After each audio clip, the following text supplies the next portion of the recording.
அஸ்ஸலாமு அலைக்கும் வரஹ்மத்துல்லாஹி தஆலா பரகாத்துஹு. தொழுகையில் நிகழும் தவறுகளில் இன்றைக்கி நம்ம என்ன பார்க்க போகிறோம் அப்படின்னா, ஆடைகளில் நிகழும் தவறுகள். உயரம் குறைவான இறுக்கமான ஆடைகள் அணிவது. இப்போ இருக்கக்கூடிய ஜெனரேஷன் நாகரிகத்தின் உச்சியில் இருக்கிறதா, அதனால் ஆணும் பெண்ணும் இறுக்கமான ஆடைகளை அணிகிறாங்க. மேலும் அவை உயரம் குறைவாகவும் இருக்குது. எனவே இவ்வாறான ஆடையை அணிந்திருக்கும் ஒருவர் குனிந்தால் அல்லது வளைந்தால் ஒன்று ஆடை கிழியும் அல்லது ஆடை விலகிய அங்கங்கள் தெரியும்.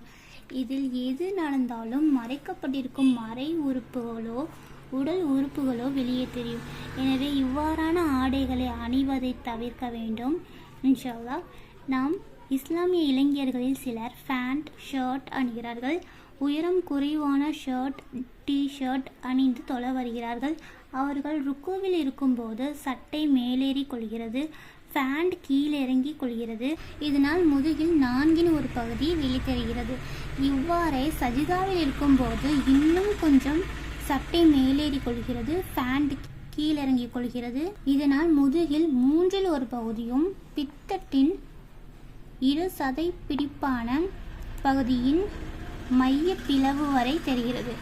இந்த மாதிரி நம்மளோட ட்ரெஸ்ஸை இறங்குறனாலையோ ஏறுறனாலையோ நம்ம பின்னாடி தொழக்கூடியவங்களுக்கு ஒரு அருவருப்பை ஏற்படுத்தக்கூடியதாக இருக்குது.